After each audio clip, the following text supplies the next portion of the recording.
Saudaraku yang dikasihi oleh Tuhan kita Yesus Kristus, jumpa lagi dengan saya, Bram Manaha. Dan kali ini topik pembahasan kita adalah orang Kristen bodoh dan tolol. Hal ini seringkali diungkapkan oleh para apologet Muslim untuk menyerang kekristenan. Mereka katakan ini bukan tanpa dasar, tetapi mereka mengutip dari Alkitab, kitab sucinya orang Kristen, yang terdapat di dalam kitab Nabi Yeremia, yaitu Yeremia pasalnya yang keempat, ayatnya yang ke-22 yang bunyinya, "Sungguh bodohlah umatku itu. Mereka tidak mengenal aku. Mereka adalah anak-anak tolol dan tidak mempunyai pengertian. Mereka pintar untuk berbuat jahat, tetapi untuk berbuat baik mereka tidak tahu." Ayat inilah yang menjadi ayat favorit daripada para apologet Muslim atau mereka yang mencoba untuk membela Islam. Mereka adalah orang-orang yang berpolemik. Baik, sebenarnya kalau ayat ini dikutip kemudian dilemparkan dan ditunjukkan kepada umat Kristen, maka para apologet Muslim ini telah mempertontonkan kebutaan mereka, mempertontonkan kebodohan mereka, di mana ayat ini muncul pada zamannya Nabi Yeremia. Nabi Yeremia itu melayani 620 tahun sebelum Masehi. Artinya 627 tahun sebelum Yesus Kristus lahir ke dalam dunia. Otomatis kekristenan belum ada pada waktu itu.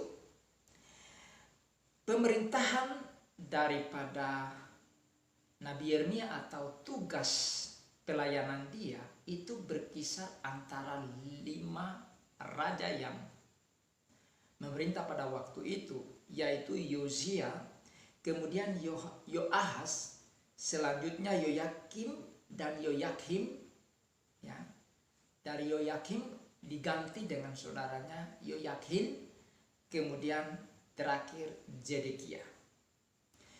Jadi raja-raja ini memerintah ketika Nabi Yeremia dipanggil dan diutus Tuhan kepada orang-orang Israel yang dipimpin oleh raja-raja ini. Dan apa yang terjadi? Mari kita lihat. Kenapa Tuhan mengatakan bahwa Israel atau Yehuda itu tolol dan bodoh? Karena dari leluhurnya sampai mereka selalu melihat dan menyaksikan, mengalami mujizat demi mujizat yang dilakukan oleh Yahweh kepada mereka. Mereka mendengar langsung ungkapan-ungkapan Yahweh. Yahweh sering hadir di tengah-tengah mereka. Tapi apa yang terjadi? Mereka mendurhaka dengan Tuhan. Ya. Di dalam Yeremia pasal 2 ayat 8 dikatakan, "Para imam tidak lagi bertanya, di manakah Tuhan? Orang-orang yang melaksanakan hukum tidak mengenal aku lagi. Dan para gembala mendurhaka terhadap aku. Para nabi bernubuat demi Baal. Mereka mengikuti apa yang tidak berguna." Kemudian di dalam Yeremia pasal 2 ayat 19, kejahatanmu akan menghajar engkau dan kemurtadanmu akan menyiksa engkau.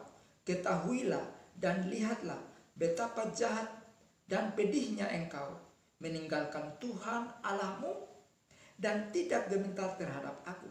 Demikianlah firman Tuhan Allah semesta alam. Selanjutnya, di dalam Yeremia pasal 3 ayat 6 dan 7 dikatakan, Tuhan berfirman kepadaku dalam zaman Raja Yosia, sudahkah engkau melihat apa yang dilakukan Israel, perempuan murtad itu? Bagaimana dia naik ke atas setiap bukit yang menjulang dan pergi ke bawah setiap pohon yang rimbun untuk bersundal di sana? Pikirku, sesudah melakukan semuanya ini, ia akan kembali kepadaku, tetapi ia tidak kembali.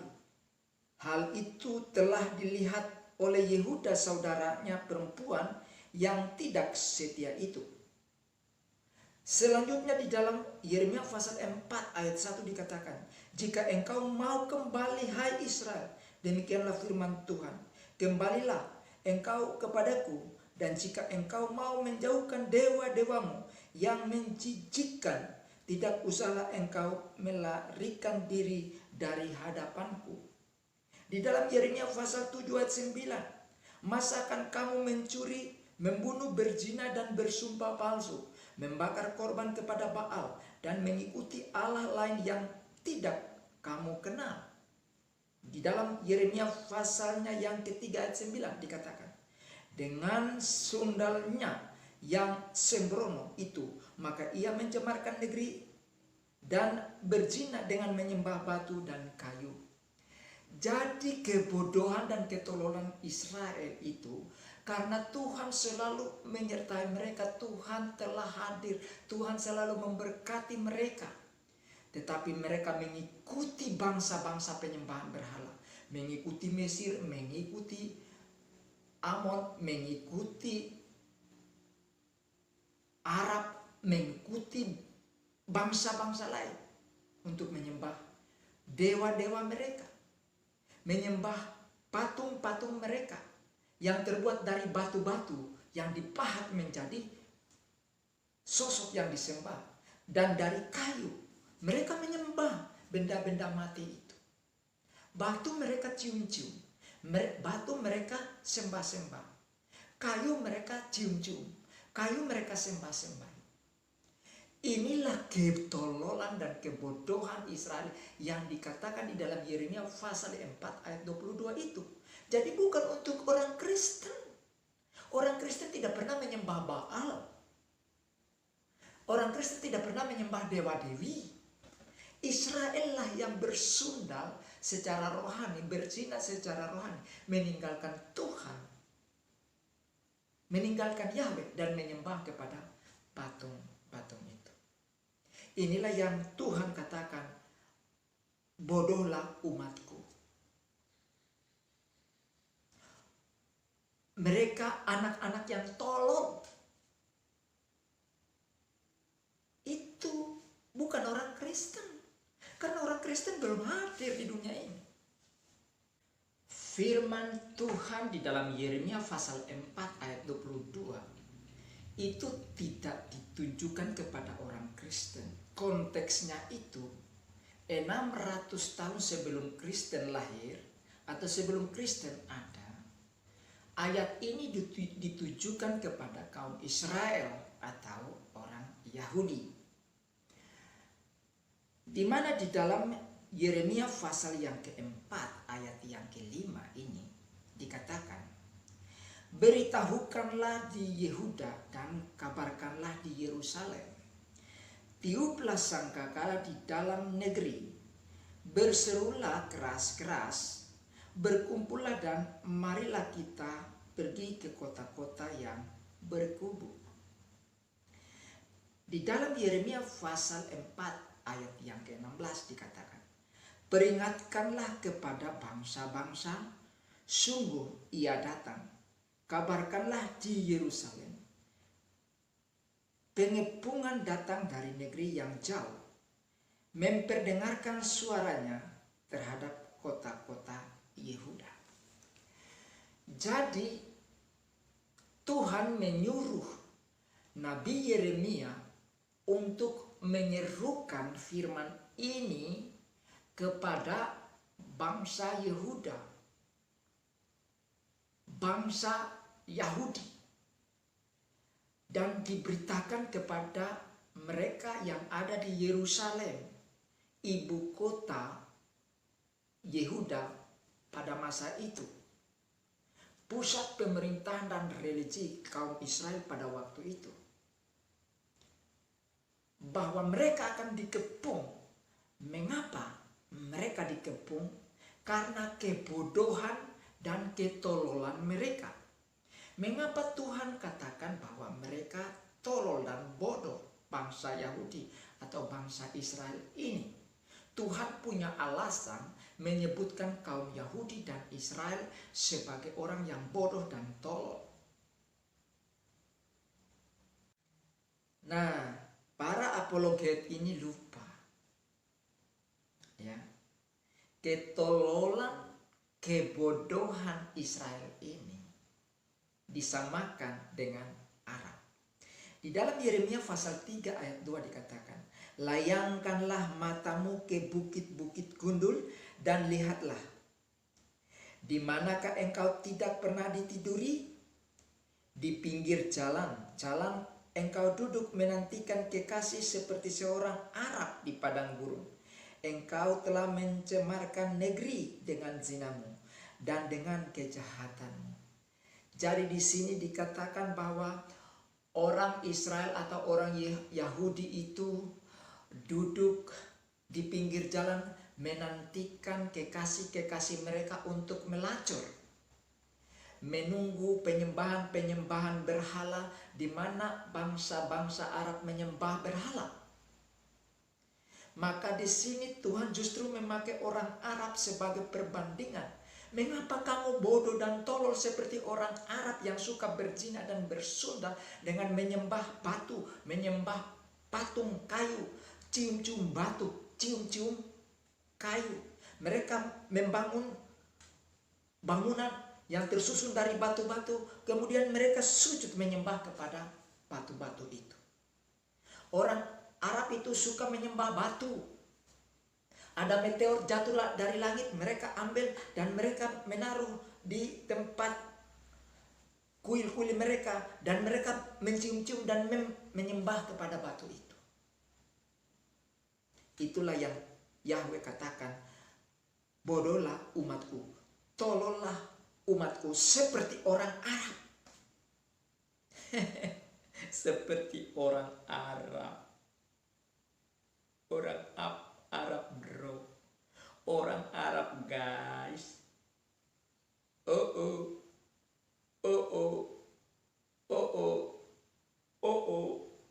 Orang Israel dibilang tolol dan bodoh seperti orang Arab. Kasihan amat. Tetapi bagaimanapun juga itulah kenyataannya. Jadi para apologet Muslim, kamu juga bodoh dan tolol, tidak tahu ayat itu ditujukan kepada siapa. Oleh karena itu, hai para apologet Muslim, janganlah kamu coba-coba untuk mengutak-ngutip ayat Alkitab, lalu kamu pakai serang kekristenan. Karena apa yang kamu kutip akan berbalik dan menyerang dirimu sendiri, dan kamu mati konyol. Ya, itulah kebodohan dan ketololan yang kalian pertontonkan kepada kami, dan kami tertawa terbahak-bahak oleh karena ketololan itu. Saya tidak katakan orang Islam, tapi para apologet Islam yang suka ngutip ayat Alkitab dan menafsirkannya sendiri, padahal mereka bukan ahli kitab. Nah, saudara yang dikasihi oleh Tuhan, demikianlah penguraian saya bahwa ternyata klaim dan tuduhan bahwa Yeremia pasal 4 ayat 22 itu ditujukan kepada orang Kristen adalah salah total. Karena itu saudara-saudara yang sudah menyaksikan video ini, jangan lupa untuk like, subscribe, komen di kolom komentar, karena saya akan dengan setia menjawab setiap komentar Anda. Mau itu negatif ataupun positif, saya akan menjawab Anda. Dan jangan lupa untuk share juga kepada sanak famili, keluarga, dan teman-teman saudara, baik yang sudah percaya maupun yang belum percaya, agar mereka juga mengetahui informasi ini, sehingga mereka tidak dibodohi oleh para apologet muslim yang tidak tahu apa-apa ini. Dan bunyikan lonceng notifikasinya agar Anda tidak ketinggalan dengan video-video saya yang terbaru. Tuhan Yesus memberkati saudara sekalian, dan sampai jumpa pada video-video lanjutannya. Haleluya, shalom.